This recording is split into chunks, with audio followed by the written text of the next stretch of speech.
Kalat Berry Blues. Amoy kalat, amoy good vibes.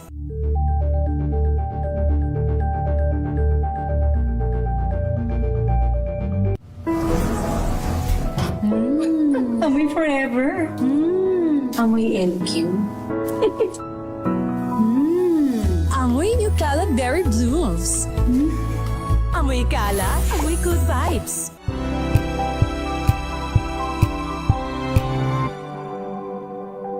Hello, Washi! Laundry day na naman! Yay! Anong meron? Mancha ng chocolate, Oh. putik, may libag pa! Kaya natin yan! With Pride Washing Machine Detergent, may triple stain-away formula. Tanggal ang makapit, madikit, at malupit na dumit mancha. Kaya easy-easy ang labada. Mula noon hanggang ngayon! All you need is pride. All you need is pride. ACS.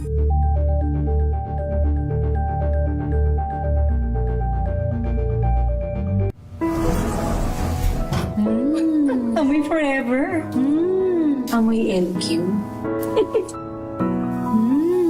Amoy New Kalat Berry Blues. Amoy kalat, amoy good vibes.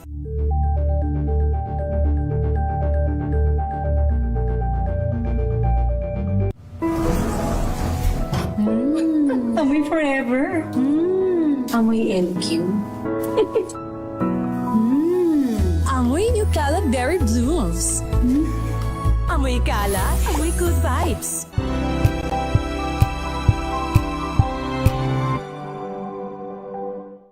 Maagang balitaan, maagang usapan sa mga issue at balita. Kasama si Kuya Angelo Palmones sa Magandang Umaga Pilipinas. Mula Lunes hanggang Biyernes.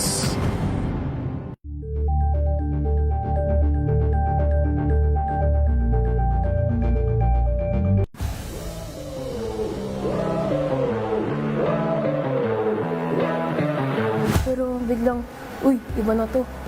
Parang, oh my gosh, this is a different level. I think we can get a score, but not the score that we wanted. The one thing sure that I learned is that being patient on poaching the ball.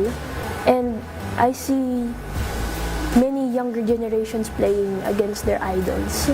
Seeing their smiles, yun yung gusto ko makita sa mga future athletes na nakapaglaro ng Philippine Women's Open.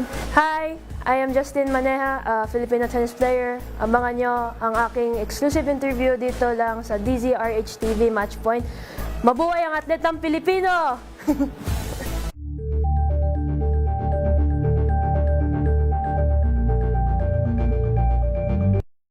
Got you covered. From the hottest hits, exclusive interviews, kilig to the bones fan meet experience, and hataw performances of your favorite stars.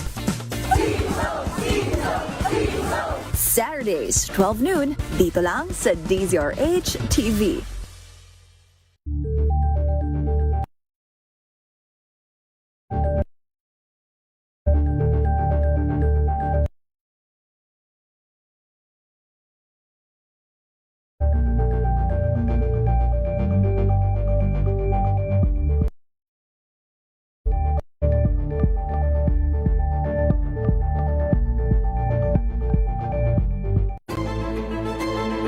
Pakikinggan ang bawat panig.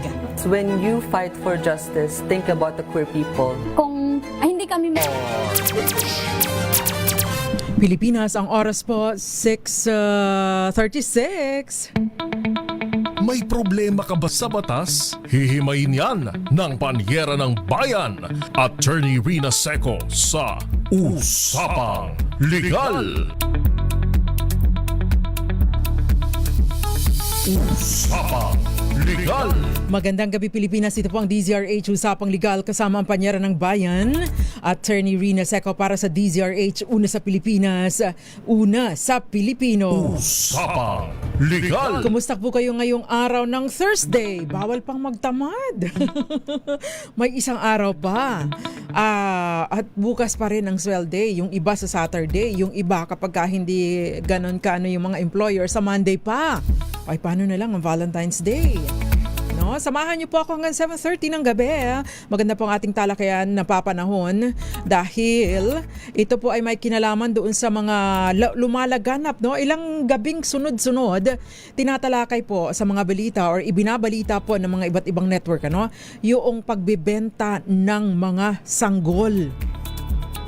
Ayan, ano nga ba ang maaring kaharapin ng taong nagbibenta ng sanggol o kaya naman ay gumagawa ng illegal na adoption ng mga bata? Usapang Legal! Baka hindi nyo po alam kayo ay nagmamagandang loob. Kinuha ninyo yung anak ng inyong kasambahay, no? Dahil walang kakayahan. O kaya yung kasambahay ninyo, or kung sino man nakakilala ninyo, dahil maaring hirap na sa buhay, napakarami ng anak, hindi matustusan ang mga pangangailangan. Pagkatapos ay idudulog sa iyo, oy sir, ma'am, no? Sa inyo na lang tong anak ko, no? Bigyan nyo na lang ako ng kahit pampamasahe pa probinsya, panimula, no? O kaya naman ay walang hinihingi sa inyo na konsiderasyon. Ma'am, ang request ko lang po, alagaan nyo ito at ituring ninyo parang tunay ninyong anak. O kaya yung kamag-anak po ninyo, no? Pagkatapos hindi kayo nagkasundo later on, nagkasamaan ng loob. Pagkatapos, ayan na ang matinding problema dahil isusuplong kayo. Dahil kapag ka po illegal ang pag-aampon, ibig sabihin inirehistro po ninyo at lalo na irehistro po ninyo sa inyong pangalan, ay maari po kayong magka-problema later on. Usapang Legal! Ang pagbibenta po ng sanggol ay karaniwang may maikakaso bilang child trafficking or illegal adoption o kaya naman ay simulation of birth. Ito pong mga tatlong ito ay mga konektado. Yung child trafficking or human trafficking involving a child, kapag ka po ito merong recruitment or transportation, transfer or harboring or receipt ng bata, no? Pagtanggap sa bata para may layuning pagsasamantala o gawing beggar, gawing miyembro ng sindikato, mamamalimos. Tapos kung may pagbibigay at pagtanggap ng bayad o mga benepisyo para sa paglipat ng bata, ay pasok po ito sa trafficking. Kapag bata ang biktima, hindi po kailangan ang consent. Hindi po kailangan o consent. Halimbawa, yung means, halimbawa may ginamit na panlilin lang dahil ito pong bata ay protektado po ng batas. No? Ito po ay may provision mismo, kaakibat sa ating Philippine Constitution. Usapang Legal!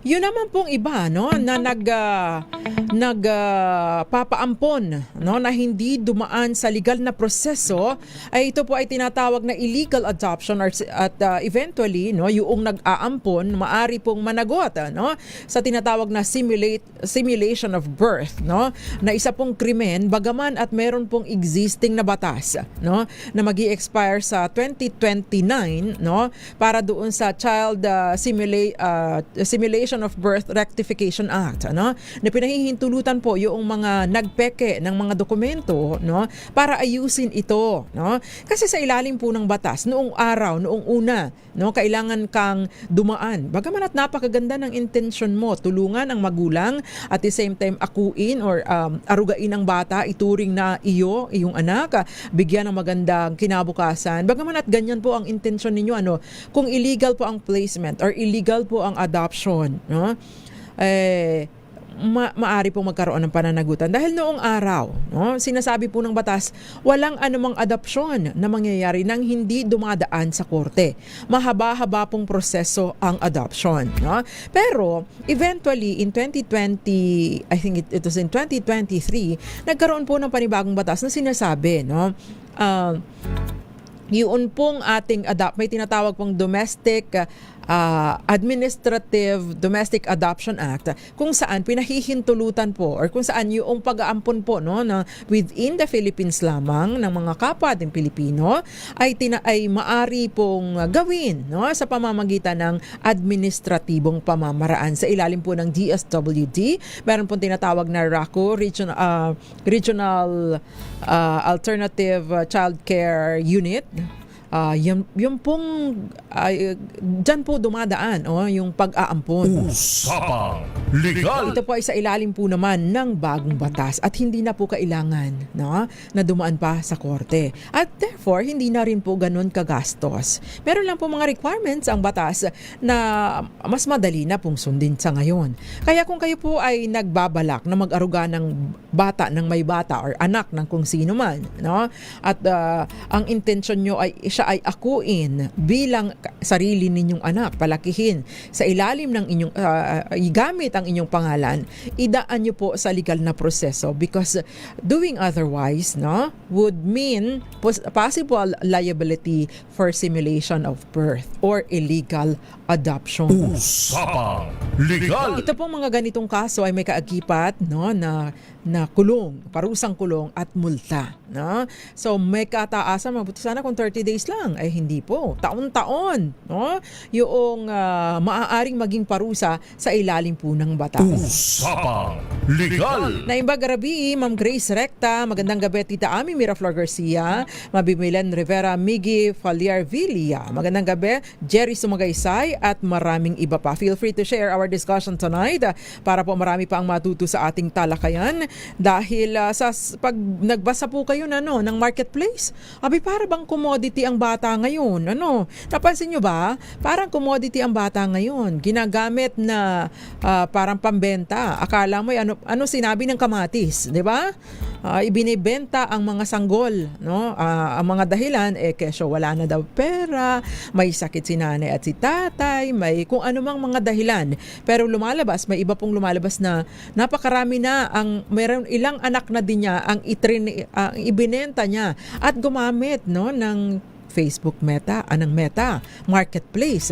Yun ang problema natin. Usapang Legal. May alam ako, ibinigay sa kanyang anak. Ewan ko kung may bayad. Kunwari anak nila, may late registration birth certificate yung bata.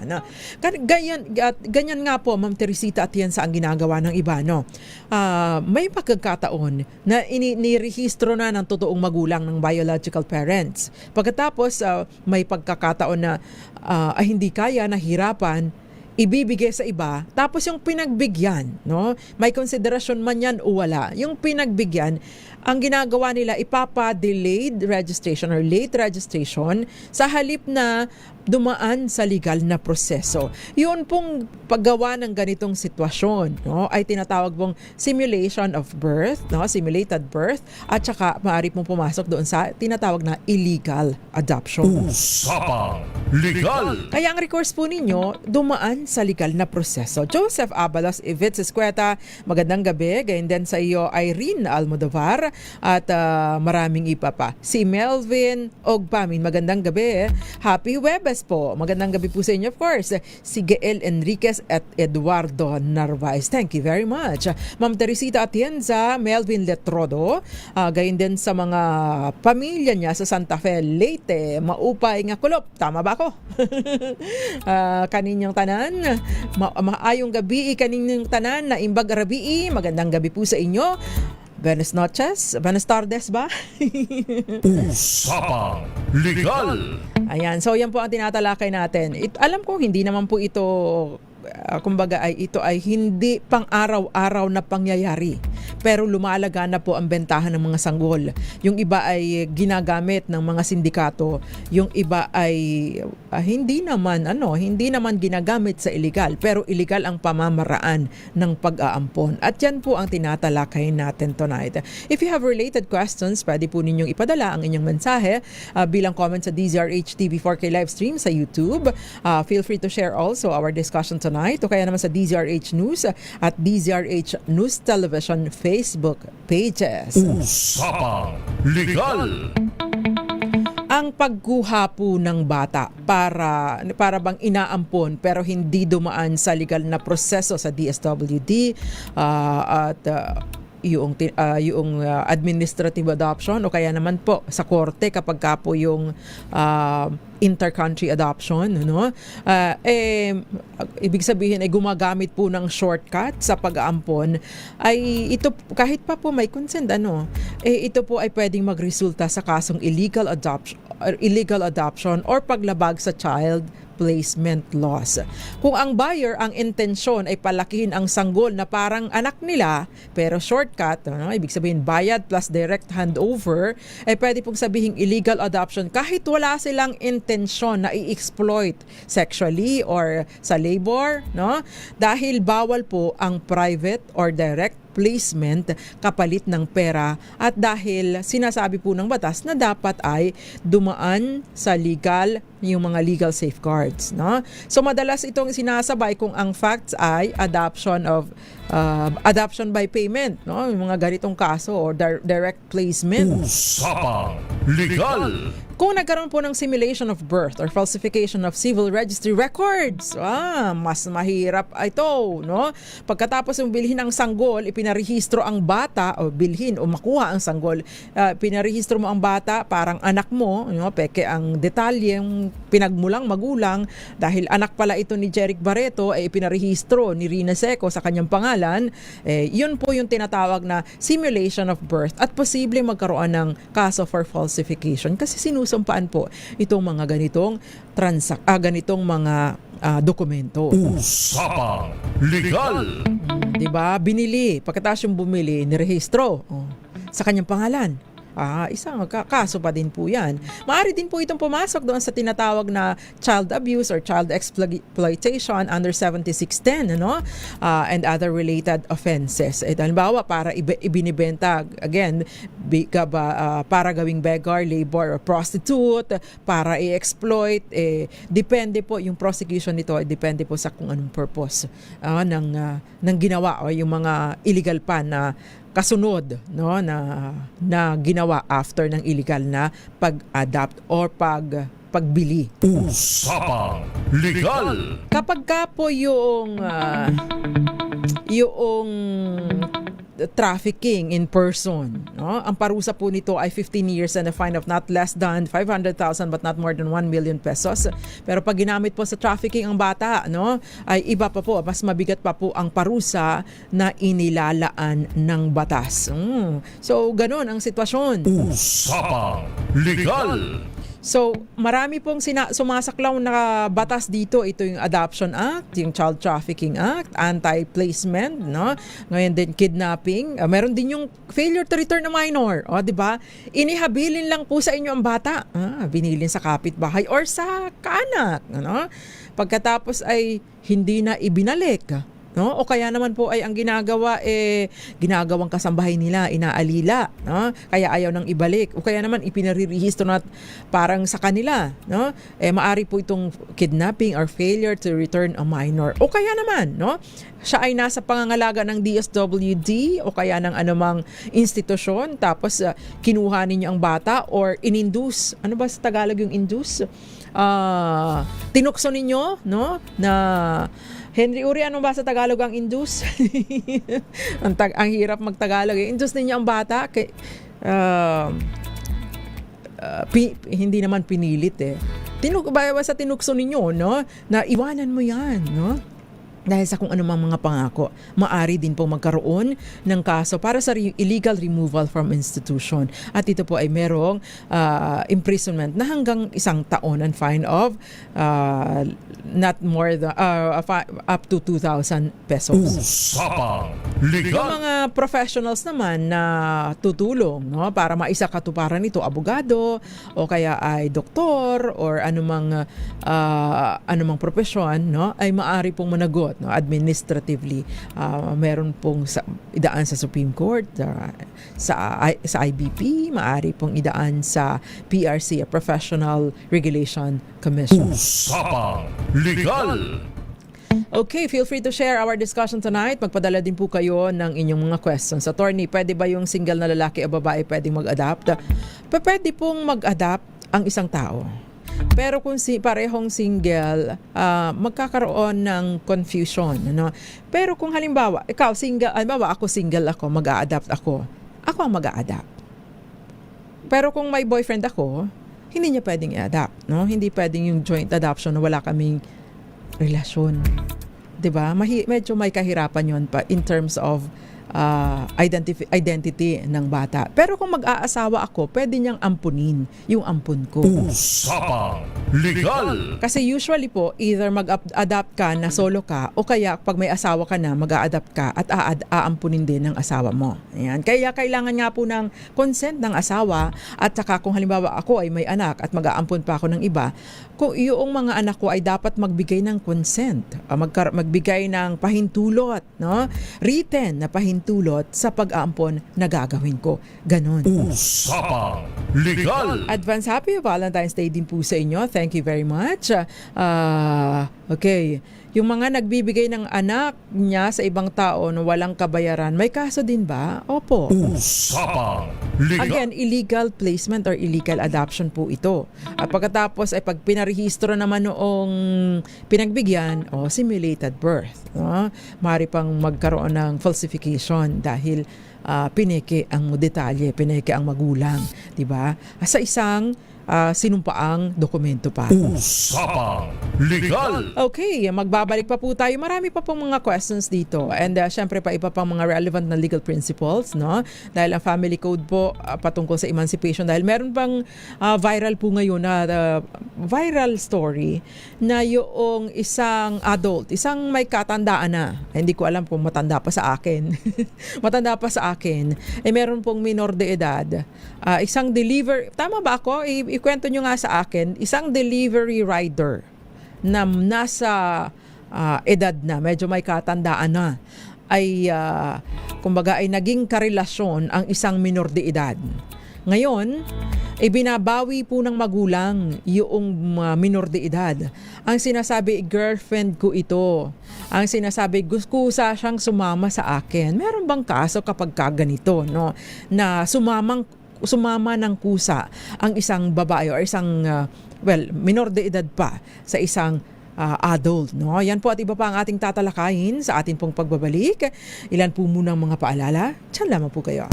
Kayo'y nakikinig sa Usapang Legal kasama si Attorney Rina Seco.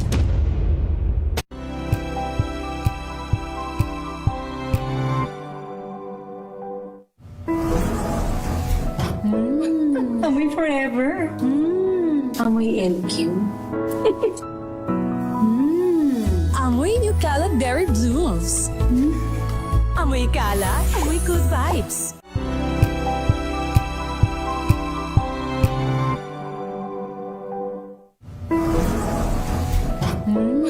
Amoy forever. Amoy LQ. Amoy New Cala Berry Blooms. Amoy Cala, amoy good vibes.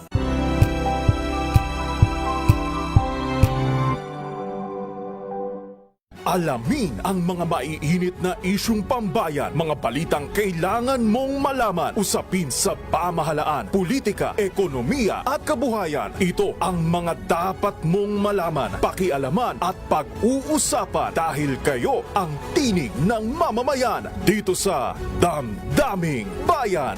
Live sa DZRH Radio, DZRH TV at DZRH Digital. Kasama sinalakay Deo Macalma at Elaine Apit. Araw-araw, Lunes hanggang Biyernes. Damdaming Bayan.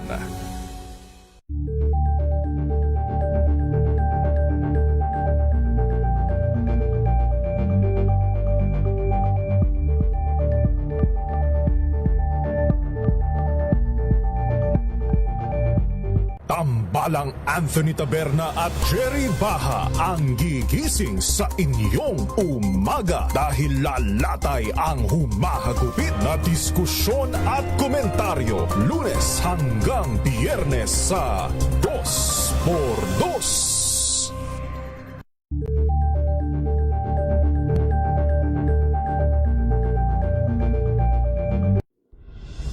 Tuloy-tuloy ang pagtulong, tuloy-tuloy ang pagseserbisyo at tuloy-tuloy ang balitaan kasama si May Binauhan sa Operation Tulong mula Lunes hanggang Biyernes.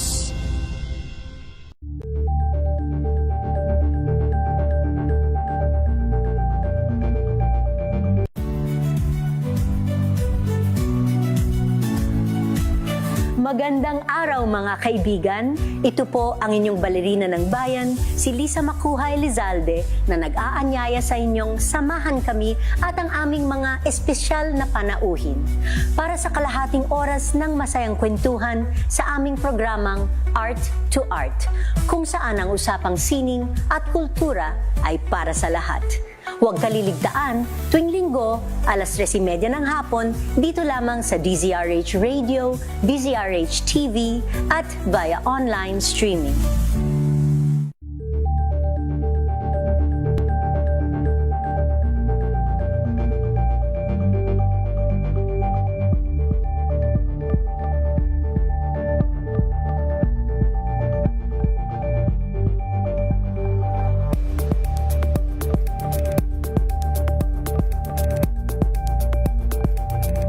Curious ka ba sa maraming bagay? Kami na ang bahala dyan. Aalamin, tutuklasin at bibigyang linaw namin ang mga katanungang bumabagabag sa inyong isipan. Sa programa kung saan ang bawat sagot ay galing lamang sa mga eksperto. Ang Expert's Opinion, tuwing linggo alas 3 ng hapon, dito lang sa DZRH TV.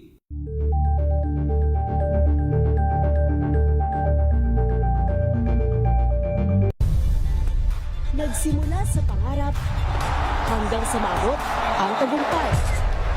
Iba't ibang kwento, iba't ibang mukha ng atletang Pilipino.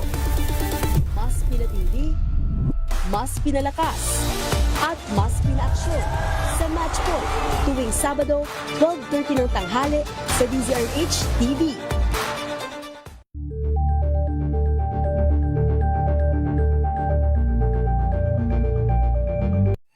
Mga balitang gigising sa inyong umaga. Mga balitang kailangan mong malaman. Mapapakinggan sa ACS Balita sa 2x2.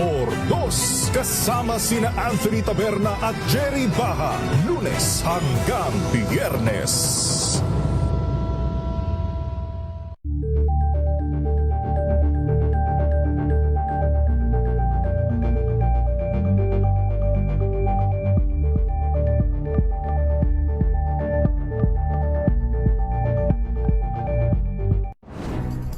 Good vibes ang hanap mo? Dito ka na sa sigurado! Mula sa mga istoryang nagbibigay ng inspirasyon hanggang sa mga kwentong may dalang solusyon. Mga balitang pampagaan ang pakiramdam at pampaganda ng araw. Hindi lang ba sa good news, kundi the better news. Mula Lunes hanggang Biyernes, 1:00 ng tanghali sa DZRH TV. Tuwing nakikinig sa Usapang Legal kasama si Attorney Rina Seco. Usapang Legal. DZRH, Usapang Legal, kasamang panyera ng bayan, Attorney Rina Seco para sa DZRH.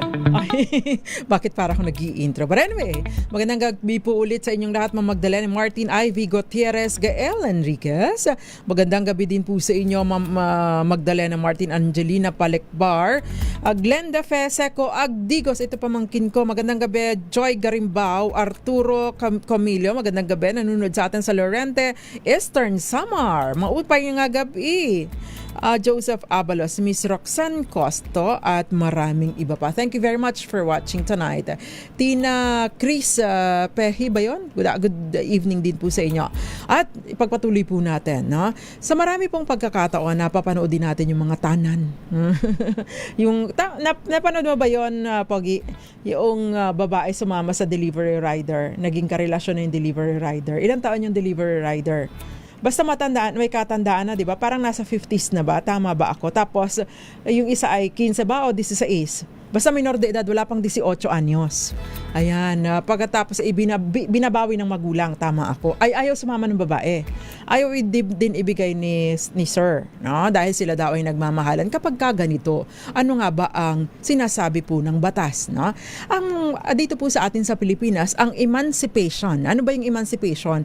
Yung pagkuha ng age of majority o pag-abot ng age of majority. That's 18 years of age, no? Ang emancipation ay 18. Ibig sabihin, yung parental authority ay maari nang maputol, no? Pagdating sa 18 anyos, no? At pinapalagay na marunong na din magdesisyon ang isang tao or marunong na siya ng informed decision, makakagawa na siya ng intelligent and informed decision pag umabot siya ng 18, no? Dahil of age na siya. Maliban na lamang kung ito ay may diferensya sa pag-iisip, no? At therefore kahit pa 40 anyos na yan, kung yan ay isip bata pa rin dahil sa diferensya or kakulangan sa pag-iisip na ito ay lalo pat diagnosed, no? Ito po ay hindi pa rin uubra dahil nananatili pa rin na kumbaga ay nasa parental authority dahil wala pa rin pong, no, kakayanan na gumawa ng intelligent decision. Usapang Legal. So, ang babae, di ba ang WS 18 sa pagkalalaki nagdidibuban, 21 pag lalaki, matagal daw kasi kayong mag-mature. Joke lang, immature daw kasi yung mga lalaki. Totoo ba yun? Ibig ba sabihin ng minor de edad pa yung 18, yung lalaki kung siya ay lagpas 18 na? Hindi. 20 yung po ay walang legal significance yung 18 at 18 yung debut. Ay, ibig sabihin yung pag-celebrate ng debut. Ang tinitingnan po dito ay yung age. Tumuntong ka ng 18, pwede ka na makapaggawa ng intelligent decision. Kaya nga po, no, pag 18, pwede ka nang mag-asawa. Yun nga lang, pag below 21 ka, above 18, but below 21, kailangan po ng parental consent o pahintulot pa rin ng mga magulang. Otherwise, no, yun pong magulang noong below 21, ay maaari pong magsampa ng annulment laban para walang bisa yung kasal ng kanilang anak, no? Usapang Legal. So yun pong 18 ang reckoning age. Ayan. Kapag nagtanan, ibig sabihin consensual. Di ba pag nagtanan ay kagustuhan, maliban na lang kung tinutukan ka ng baril at tinutukan ka ng kutsilyo o kung ano man, pero kidnapping na yung maitatawag, no? Kapag ka po nagtanan consensual, may pagpayag, walang pilit, bakit nakakasuhan, no? Yung iba ay seduction, yung iba ay rape. O kaya take note ha, yung mga may karelasyon dyan, pag sinabi ni girlfriend o boyfriend na no means no. Kapag kasiniko ka, no yan, ayaw sa'yo, no? Pero ikaw naman, iha, iho, no? O kung sino man, kahit adult na, no? I-express nyo din yung pag-ayaw nyo, pagtutol nyo, and do not make confusing signals para magkalinawan kayo at hindi na kayo magkabastusan pa. Usapang Legal. Lalo na ngayon, Valentine's Day sa Saturday. Yan. Paalala po natin ha, napakataas na ng populasyon ng Pilipinas. Don Carlos, tingnan mo nga kung ilan na ang population ng Pilipinas, no? Yung populasyon ng Pilipinas napakataas na. Mag-ingat po ha. Be protected. At maliban pa doon, kasi lifetime ang responsibility kapag ikaw ay nanganak, nabuntis o nagkaroon ka ng anak. Syempre, maliban pa doon, yun pong mga kumakalat na sexually transmissible disease, transmissible disease, ay pagkaingatan po natin. Usapang Legal. Gilbert, good evening, Attorney Rina. Sana maging masaya ka sa araw ng Sabado. Happy naman po ako everyday. At hindi naman kailangan ng boyfriend, asawa o whatever para maging masaya, di ba? Kung ang hinahanap natin ay flowers, I can buy myself flowers. Sabi nga, si Miley Cyrus, I can buy myself flowers, di ba? Ayan, yung mamaya, dadaan ako dun sa flower shop, bibili ako para sa sarili ko. Bakit ba? Ayan. Pwede naman natin regaluhan ang sarili naman. But anyway, no? Going back to the question, no? Kapag ka po ang isang bata nagkaroon ng tawag doon, of majority age na, no? Hindi na minor de edad, nagkaroon ng sexual relation sa isang minor de edad, kahit po ito ay may consent pa, ang kaso po ay depende sa bata, depende sa person involved, no? Sa ilalim po ng RA 11648, itinaas na po ang age of sexual consent mula 12 hanggang 16, no? Anong ibig sabihin nito? So, sinasabi po ng batas na yung nasa ganitong age pa, mga murang edad, ay hindi pa makakagawa ng intelligent decision dahil sa kanyang tender years. You know? So, kaya yung mga demente, no? So, yung kahit pa sabihin, ang saya pa nga niya sumama humawak pa siya sa kamay ko siya nga pa nga ang nauna-una sa akin kinalabit niya ako wala pa siyang kapangyarihan or wala pa siya sa tamang edad na gumawa ng ganitong mga informed na decision or consent. Kaya ikaw, no? Kung ikaw ang adult sa inyong relasyon, I hope hindi ka medyo nasa edad na, I hope hindi nakikipagrelasyon sa mga minor de edad dahil malaking problema yan. Usapang Legal. So regardless of the willingness of the child, actually ang tawag sa kanya ay victim, no, to engage in a sexual activity, meron pong parusang maaring statutory rape or acts of lasciviousness na inilalaan ang batas. Kaya, no, ingat-ingat sa pakikipagrelasyon sa minor de edad. Ayan. Kung ang bata ay below 13 at ito po ay tinatawag na statutory rape kahit may consent pa at may parusang habang buhay na pagkabilanggo. Usapang Legal. Kung 16 years old pero wala pang 18, no? Simple seduction, imprisonment hanggang 1 o 6 isang buwan at hanggang 6 na buwan, no? 1 month to 6 months. Yun po ay assuming, no, na ginusto din niya. Siya ay 16 years old, below 18, kusang sumama, nagkaroon kayo ng sexual relations, sexual encounter, papasok po ito sa simple seduction. So hindi kayo libre, no? May tinatawag din pong qualified seduction kung halimbawa nag-exert ng influence, no? May moral ascendancy, special relations sa biktima, guardian, yung teacher, si father, opisyal ng gobyerno, 6 months hanggang 6 years ang maaring maging parusa, no?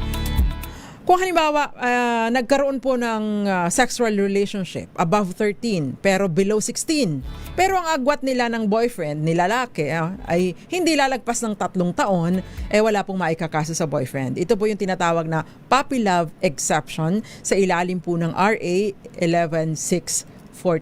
Usapang Legal. Take note na yun pong relationship na pagkakaroon ng relasyon, no, ay hindi po depensa sa kasong rape, no? Hindi rin po ito depensa sa kasong seduction.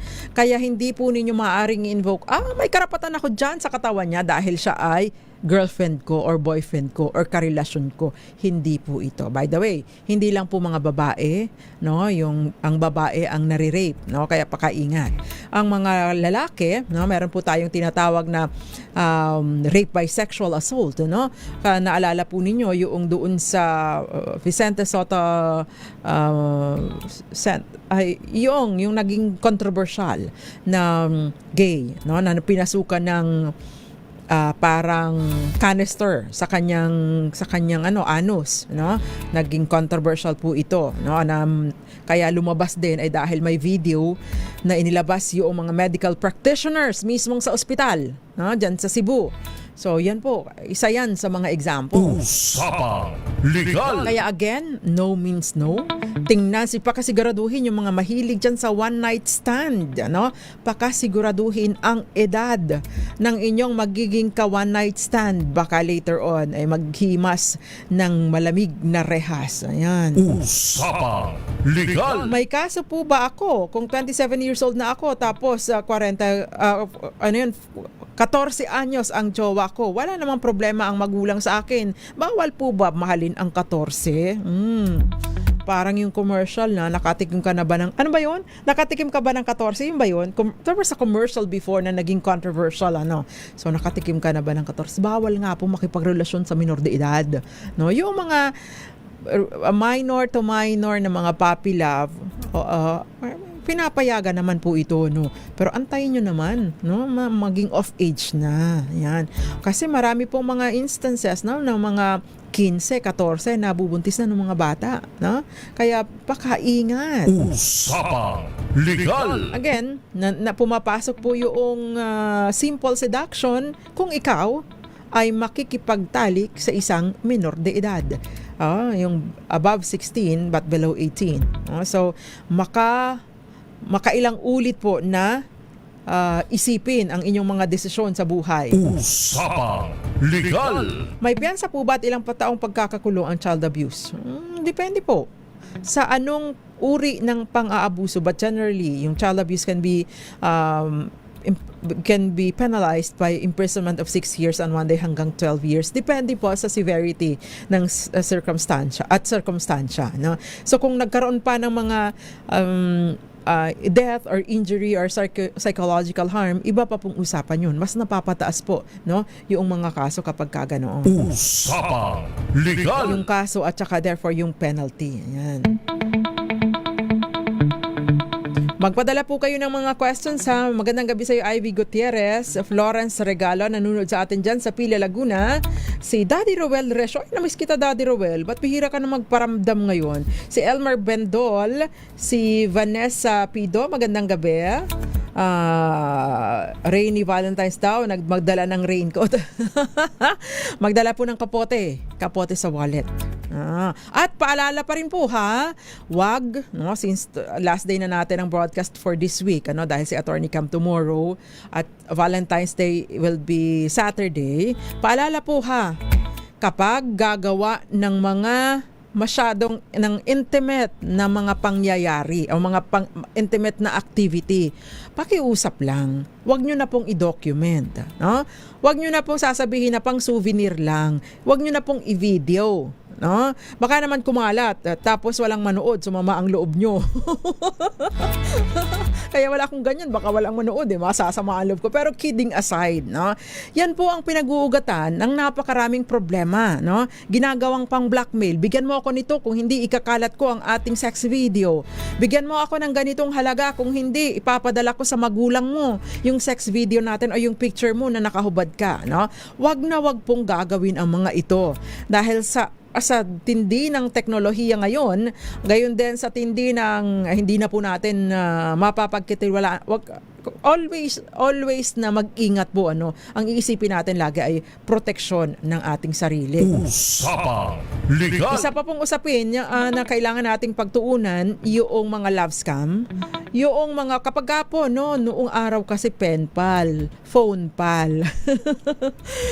Ngayon ka-chat o kaya doon sa yung ina-swipe lang sa mga dating app tapos magmi-meet up ang tawag. Anong tawag doon sa meet up? Eyeball. Dati kasi eyeball ang tawag napakasinauna kayo, no? Kalapitin mo nga yan si Don. Don Carlos. Kapag kasi noon, samahan mo nga ako dito, pag-usapan natin. Ikaw ba ay nasa dating app? Umupo ka dyan, partneran mo ko, talakayin natin saglit. Upo ka dyan. So, meet Don Carlos, ang isa po sa mga writers namin dito sa News Center. Don Carlos, ikaw ba ay nasa dating app? Wala na po. Wala na. So, naka-experience ka? Noon high school. Yun yung sino-swipe lang, di ba? Tapos, anong tawag kapag halimbawa, paano ba? Ikwento mo nga sa amin, paano nangyayari yun? Meron siyang option na swipe right kapag gusto mo. Okay. Swipe left kapag ayaw hindi mo siya bet. Akala ko yun ay invite. Pag swipe right, gusto mo siya, so parang yun, form of invitation na yun. Yun ba yung tinatawag na follow? Kapareho lang siya ng parang pina-follow. Tapos parang manonotify siya na parang type kita. Yan, gano'n. He taps you, parang gano'n. Pagkatapos, anong mangyayaring kasunod nun? Pwedeng mag-message na siya, parang hudyat kasi na parang gusto kita, na si-wife right kita, and then doon na mag-i-start yung Baka type mo din ako, parang ganon. po. So, depende na sa magiging usapan. Pero karamihan sa mga ganyan, hindi ba, ang mga nangyayari, nagkakaroon ng marami akong naririnig at nababasa sa ex, nagkaka one night stand. Yun ang problema. Opo. Yung iba, hindi naman type, pero kaya marami yung naaabuso. At take note po, hindi lang mga babae ang naaabuso dito, pati mga lalaki. Diba? Mas madalas po siya sa mga gay dating app na yung one night stand ang meron bang separate na app para sa mga gays? Alam ko po meron. Kasi I know of some people na nag-hook up sa pamamagitan ng dating app. At pakiusap kapag bumalik ka nga sa dating app, hanapin mo ako doon. Kasi meron daw gumawa ng peking profile ko doon. May nag-call lang ng attention ko. Kaya lang, wala naman ako sa dating app. No? So, paki-call nga ng attention at meron bang option doon na i-report? Wala, hindi ko po alam. Pero usually mga ganyan, nakikita ko, parang pinopost nila sa FB for public awareness na wala akong ganitong profile sa ganitong dating app. Kasi nga madalas nga po may gumagamit ng picture para makapanloko din ang iba. Sa dami naman ng bibiktimahin, nagagayahin, sa dami ng pwedeng gawing, sa dami ng pwedeng gamitin, ako pa ang gagamitin. Diba? Pumili naman ng kagandahan. Iba ang trip din. Diba? So maganda sana na awareness din ito, no? Kasi marami sa atin, some of us are desperate to have a relationship. Lalo pa yung pressure na yung tsahin mo, hanggang ngayon wala ka pa ring asawa. Sayang ka naman. Kailan ka mag-aasawa? Kailan ka mag-aanak? Diba? Grabe yung pressure. Paano kung ayoko mag-asawa? Paano kung ayoko magkaanak? Dapat nire-respeto din ito. And because of that, yung iba naman, napipressure, pupunta sa dating app. Yung gusto talaga mag-asawa, gusto ng karelaksasyon, pupunta sa dating app, makikipag-hook up, hoping na magiging successful. Pero ilan lang sa porsyento ng mga nasa dating app ang nagiging successful ang relationship. Chance, diba? Mababa ang chance na mga seryoso. Naghahanap din. Because iba pa rin ang dating nung face-to-face na interaction, nagkakilalanan kayo, na-develop ang interest nyo sa isa't isa. Kasi yung na-develop nga ang interest sa isa't isa, naghihiwalay pa diba? Nag-aabusuhan pa. Sabi nga nila, iba ang organic encounter. Yun ba ang tawag Ayun ang term ng mga kabataan ngayon, organic encounter. Ang tanda ko na, hindi ko naiintindihan. Anyway, Don, magko-commercial tayo. Huwag kang aalis dyan, sasamahan mo pa ako. Magbabalik pa po ang usapang legal, usapang love life, usapang pag-iingat sa ating mga sarili, sa ating pong pagbabalik. Kayo'y nakikinig sa Usapang Legal kasama si Attorney Rina Seco.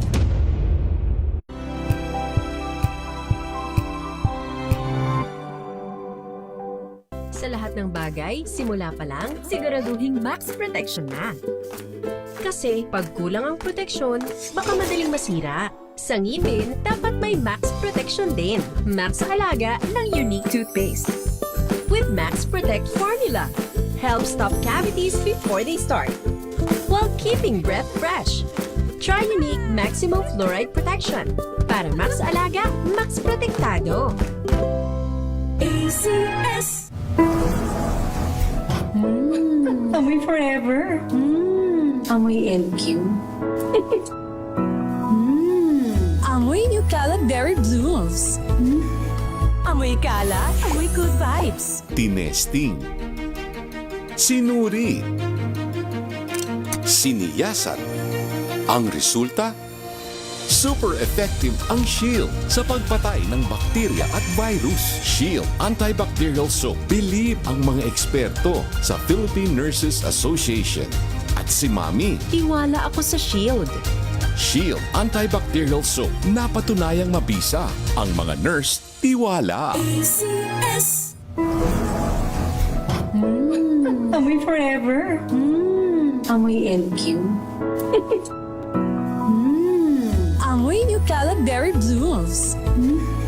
Amoy Cala, amoy good vibes.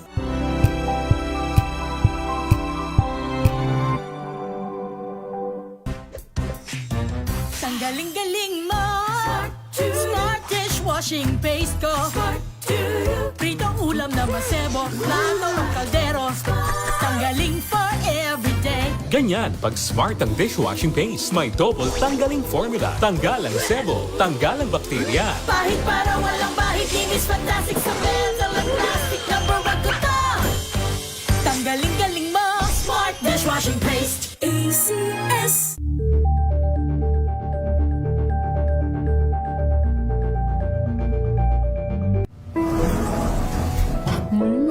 Amoy forever. Amoy LQ. Amoy New Caleb Berry Blooms. Amoy kalat, amoy good vibes.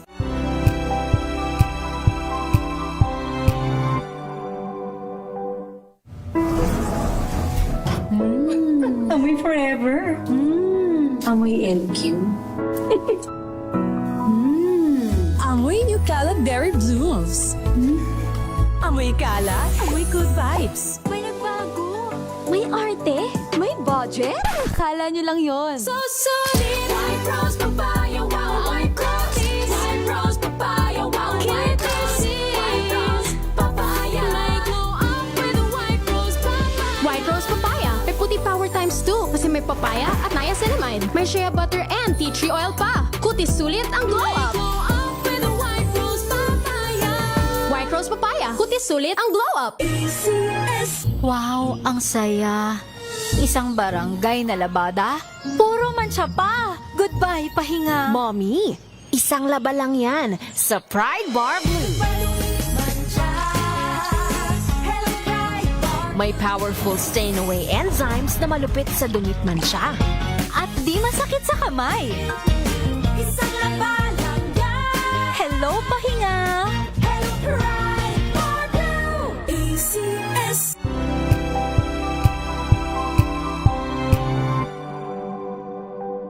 Abangan this Valentine's Day. Ako po si Nicole Yala. At ako naman si Chris Chuper. And you are watching Scene Zone. Ang tambalang hindi nagkailaban. Pinalaki ng sex bomb at pinatangkad ng Ito yun. Viva Hotbakes. Ito, pinalaki ng tambalan. May huwag palampasin ang nakaka-lurkay na bookingan. Tuloy. Kasi nga, di ba, we were the love team they failed to protect. Alas 12 ng tanghali, dito lang sa DZRH TV.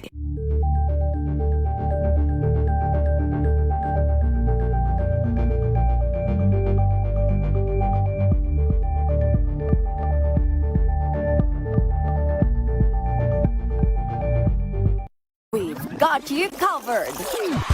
From the hottest hits, exclusive interviews,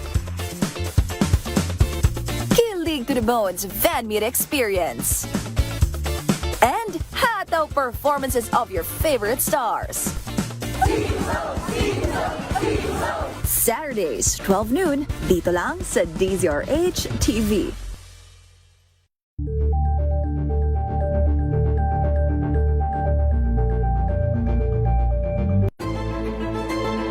Pakikinggan ang bawat panig.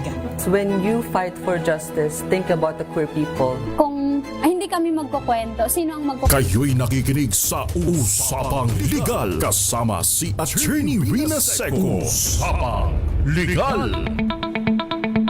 DZRH, Usapang Legal, kasama panyera ng Bayan, Attorney Rina. Second with me today is Don. Magandang gabi po. Ipinartner ko po siya kasi siya yung Gen Z ka. May alam tungkol sa mga dating app. Ay, hindi kasi ako familiar. Sabi nga ni Daddy Rowell Resio, kilala mo ba yon? Si tatay ni Jackie. Ni Miss Jackie Resio. Sabi niya, organic encounter. Ano yun, gulay? Mga kabataan talaga ngayon, no? Noon tawag eyeball, tapos face-to-face, meet up, and blind date. Nakaranas ako ng blind date. Nung araw. Ayan. Yung meet up, group meet up. Ayan. By the way, kapag ka po ganyan, napakahalaga po na kung kayo ay may tawag doon, yung meet up, doon kayo sa isang public place for your safety. Ayan. Pagkatapos, i-turn on nyo yung inyong location no? Real time. I-send po ninyo sa pinagkakatiwalaan ninyong tao. Kung ayaw niyo ipalam sa magulang niyo, dapat alam ng magulang or ng kapatid ninyo na adult. Yes. Para kung sakasakaling magka-problema, alam kung saan kayo hahanapin. 'Di ba? Matitrace kayo. Kasi marami pong mga manluloko ngayon. Ang sabi nga ng Gael Enriquez, meron other than that, no, yung mga kaperahan, pakaingatan. Kapag ang ka-date ninyo ay nakalimutan ko pala ang pera ko. Scam po yun. Red flag. No? Niyaya ka pang magkumain ng steak. Magkano ang steak ngayon? Pag medyo masarap na steak, nasa magkano ba? 10,000? 8 to 15,000 ang steak. No? At least ribeye naman. No? So kung ganun, at ikaw ang pagbabaya, sa akin kasi naniniwala, ikaw ba kapag nagde-date, ano ba dapat? Libre ng nagyaya? Kasi sa akin, kung sinong nagyaya, siya ang magtitreat. O kung hindi man, hati kayo. 50-50 ako. 50-50. Kapag sa ang panuntunan ko kasi, pag inaya mo ako, ibig sabihin may pera ka. Pag tinanong mo pa ako kung saan ko gusto, ibig sabihin, ikaw ang magbabayad. At kaya mong panindigan yung choice ko. Pero pag tinanong kita, kain tayo sa labas, kumbaga ay handa ako doon na ako ang maglilibre. Diba? At pag tinanong kita kung ano ang gusto mo, ready ako na kahit anong orderin mo. Pero pag sinabi kong, ito na lang orderin natin, I am working on a budget. Dapat po yun ay tinatandaan para hindi naman po tayo nalulubog sa credit card. Kapag tayo ay nanlibre. No? Pero kapag ganito, yung mga date na hindi pa hook up ang tawag doon, meet up pa lang. Meet up. Dapat either kanya-kanya or kung sino nagyaya. No? Pero kung kayo, i-consider nyo din po ang budget. Tama. Kapag estudyante ang kasama ninyo, ay dapat alam po ninyo ang limitasyon. No? At syempre, dapat alam ang profile ng inyong nakakadate. Magandang gabi, Melvin Letrodo. Muchas gracias, Otra. Thank you very much. Okay, ano pang mga next question? Doon ba paano pagka hindi nyo type ang isa't isa at nag-meet up kayo? What happens next? Feel ko medyo mahirap siya na... No more Are there instances na gustong-gusto nyo yung isa't isa sa dating app and then eventually nag-meet up kayo tapos ayaw na? Actually, yun yung mga cases ng ghosting, Attorney Rina, na kapag after ng meet up, di ba nababad kayo sa dating app, ganyan. Kasi ang dami namang mga peke, scam pala. Catfish, di ba yung sinasabi nila? Yung sobrang ganda, pagkatapos wala nang trace. Kasi may makikita ka ngayon, grabe yung glow up. Yung magpapa-makeup na mukhang Barbie, na mukhang fairy, tapos pagdating mo, ay hindi pala ganun kagandahan. Ibang-iba. Na tipong pag nawala, at ginamit yung profile picture, pag nawala, hindi mo malalaman kung nasaan. Kahit pa nandyan na pala sa harap mo because hindi pa matrace yung itsura. So, sobrang edit. Either sobrang edit at sobrang glow up. Ayan. By the way, kapag po ganyan, ginost kayo, wala pong legal na kaso or walang legal na basihan ang ghosting. Although there was a proposal doon sa I don't know, hindi ko na matandaan kung sino itong legislator na ito na nagpo-propose siya na parusahan ang ghosting. Oo nga, diba? Merong parusa sa ghosting. Wala pong ganun. Pero yung pong may mga parusa po para dun sa violation ng Safe Spaces Act. No? Nung una kasi, yung sexual harassment ay limited sa workplace, sa training institution, basta yung merong moral ascendancy. And therefore, kapag ikaw ay hinaras ng subordinate mo, no? Hindi ka maaring magkaso for sexual harassment noong lumang batas. Sa bagong batas, yung Safe Spaces Act, no? Yung amyenda doon sa Sexual Harassment Act ay maari na ring pumasok kahit pa kayo ay magka-level lamang. So expanded na. So yung may mga even yung sipol, ang yummy mo naman. May mga ganyang komento. Violation din po yan ng Safe Spaces Act. Yung tipong pahimas-himas, kasama po yan. Kaya pakaiingatan dahil nasa season tayo na tayo ay a bit touchy at nasa season tayo na gusto natin ng kalabing-labing. Napakahalaga po na irespeto natin ang isa't isa. Yan. Irespeto natin ang preference ng isa't isa. Tama po. Tama po kayo. Sabi niya, bibili na rin ako ng roses para sa sarili ko. Of course. Di ba? I can buy myself flowers. Di ba? Anyway, thank you very I made it light tonight, no, para din po mas relax tayo. At the same time, no, yung medyo mabigat lang yung earlier discussion tungkol sa pagbibenta ng mga anak. Anyway, samahan niyo po si Attorney Cam tomorrow, same time, same station, same channel, same social media platforms. Nakasama ko po sa kabilang side si Jeric Barreto, mga taga DZRH News TV, mga taga IT department, and of course, Maraming salamat po, Attorney Rina. Ako po si Don Carlos. Maraming salamat po sa iyo, Don Carlos. Randy Artiaga Santi, ano ba yun? Hindi ko masyadong mabasa eh.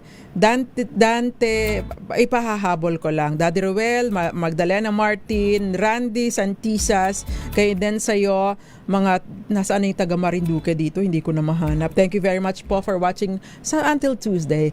Ako pa ang panyara ng bayan, Attorney Rina Seco para sa DZRH, una sa Pilipinas, una sa Pilipina. Magandang gabi po at antabayanan ang susunod na programa, ang Lunas at Lunas Extension para naman po sa mga mahalagang impormasyon tungkol sa kalusugan. Sumainyo ang mga dagdag kaalaman sa batas. Hatid ng Panyera ng Bayan, Attorney Rina Seco sa Usapang Legal. Usapang Legal.